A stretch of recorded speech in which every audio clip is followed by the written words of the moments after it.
Bismillahirrahmanirrahim. Assalamualaikum warahmatullahi wabarakatuh.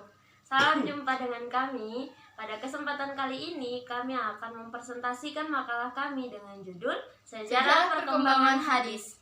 Saya sendiri sebagai moderator atas nama Rahmawati Ohairenan, dan di samping kanan saya sebagai pemateri atas nama Fatia Yasmin Ramadhani. Untuk mempersingkat waktu, saya persilahkan kepada pemateri untuk memaparkan materi kami. Untuk itu kepada pemateri saya persilahkan. Sejarah perkembangan hadis. Sejarah perkembangan hadis prakodifikasi. Sejarah perkembangan hadis prakodifikasi di sini maksudnya adalah sejarah hadis sebelum dibekukan, mulai dari zaman Rasulullah Shallallahu Alaihi Wasallam sampai pada masa ditetapkannya pembukuan hadis secara resmi. Pada masa Rasulullah Shallallahu Alaihi Wasallam, periode ini disebut Asr al-Wahyi wa at-Takwin, atau masa turunnya wahyu dan pembentukan masyarakat Islam. Pada masa Rasulullah Shallallahu Alaihi Wasallam, hadis-hadis dihimpun oleh sahabat dekat Rasul, seperti Khulafaur Rasyidin dan dari kalangan sahabat dekat lainnya. Selanjutnya, apa yang diterima oleh sahabat disampaikan kepada sahabat lain yang tidak hadir ketika itu, dan selanjutnya disampaikan kepada generasi-generasi selanjutnya. Dan pada masa itu, sahifah atau jembaran yang berisi catatan hadis Rasul itu dari pelepah-pelepah kurma, kulit-kulit kayu, dan tulang-tulang hewan. Adapun cara para sahabat menerima hadis pada masa Rasulullah Shallallahu Alaihi Wasallam yaitu dengan 4 cara. Yang pertama, mendatangi majelis taklim yang diadakan Rasulullah Shallallahu Alaihi Wasallam.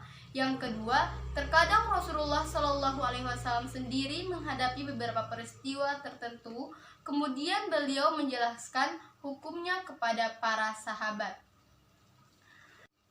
Yang ketiga, terkadang terjadi sejumlah peristiwa pada diri sahabat, kemudian mereka menanyakannya kepada Rasulullah Shallallahu Alaihi Wasallam, dan Rasulullah memberikan fatwa atau penjelasan hukum tentang peristiwa tersebut.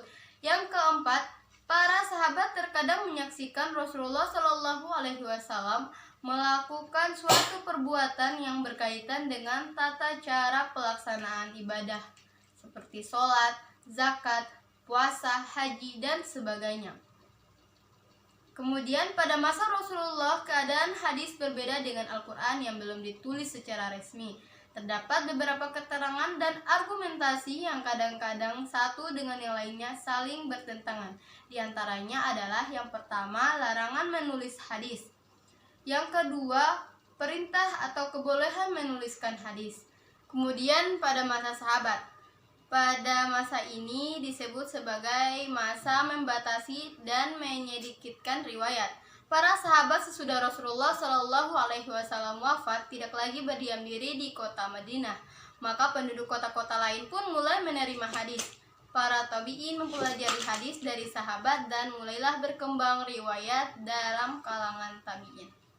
Pada abad kedua Hijriyah, hadis-hadis Nabi mulai ditulis dan dikumpulkan. Umar bin Abdul Aziz, salah seorang khalifah dari dinasti Umayyah, yang memerintahkan untuk dan menuliskan hadis secara resmi.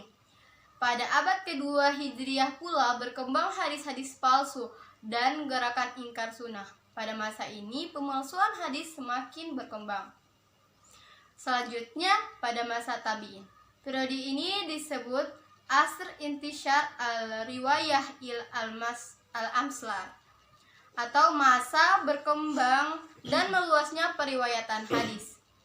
Pada masa ini daerah Islam sudah meluas, yakni ke negeri Syam, Irak, Mesir, Samarkand. Bahkan pada tahun 93 Hijriah, Islam meluas sampai ke Spanyol.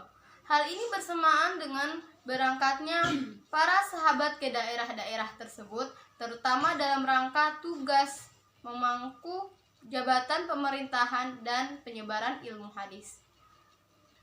Para tabi'in yang ingin mengetahui hadis-hadis Nabi Shallallahu Alaihi Wasallam diharuskan berangkat ke seluruh pelosok wilayah Daulah Islamiyah untuk menanyakan hadis kepada sahabat-sahabat besar yang sudah tersebar di wilayah tersebut.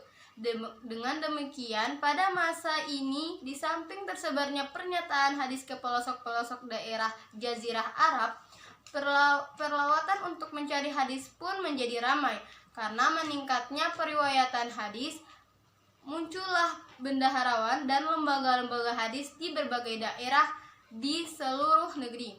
Adapun lembaga-lembaga hadis yang menjadi pusat bagi usaha penggalian pendidikan dan pengembangan hadis terdapat di Madinah, Mekkah, Basrah, Syam, dan Mesir. Pada periode ketiga ini, mulai muncul usaha pemalsuan oleh orang-orang yang tidak bertanggung jawab. Hal ini terjadi setelah wafatnya Ali radhiyallahu an pada masa ini. Umat Islam mulai terpecah-pecah menjadi beberapa golongan, yaitu pertama golongan Ali bin Abi Thalib yang kemudian dinamakan golongan Syiah, kedua golongan Khawarij yang menentang Ali, dan golongan Muawiyah, dan juga ketiga golongan Jumhur atau golongan pemerintah pada masa itu. Terpecahnya umat Islam tersebut memacu orang-orang yang tidak bertanggung jawab untuk mendatangkan keterangan-keterangan yang berasal dari Rasulullah Shallallahu Alaihi Wasallam untuk mendukung golongan mereka. Oleh sebab itulah mereka membuat hadis palsu dan menyebarkannya kepada masyarakat. Demikianlah presentasi dari saya. Selanjutnya saya serahkan kepada moderator. Dari pembahasan tersebut dapat kami simpulkan beberapa poin. Yang pertama, sejarah pertumbuhan dan perkembangan hadis dimulai sejak Nabi Muhammad SAW diangkat menjadi Rasul. Penulisan hadis ada sejak Rasulullah masih hidup yang dituliskan pada pelepah kurma, kulit-kulit kayu, dan tulang-tulang hewan. Kemudian, hadis pada masa abad ke-1 dan 2 Hijriah terjadi dalam beberapa masa, yaitu masa Rasulullah, Khulafaur Rasyidin, masa sahabat kecil, dan tabi'in. Kemudian, hadis pada abad ke-3 Hijriah dimulai pada masa pemerintahan Khalifah Al-Ma'mun sampai pada awal pemerintahan Khalifah Al-Muqtadir dari dinasti Abbasiyah. Pada masa ini mulai bermunculan hadis-hadis palsu dan pemalsu-pemalsunya.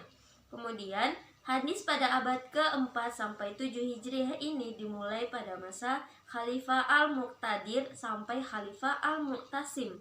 Pada masa ini Islam mulai melemah. Masa perkembangan hadis yang terakhir ini berlangsung sangat lama. Dengan demikian, masa perkembangan ini melewati 2 fase sejarah perkembangan Islam, yaitu fase pertengahan dan fase modern. Demikian presentasi dari kami dengan judul makalah sejarah perkembangan hadis. Apabila dari awal sampai akhir ada kesalahan atau kekeliruan, kami mohon maaf. Wabillahi taufiq wal hidayah. Wassalamualaikum warahmatullahi wabarakatuh.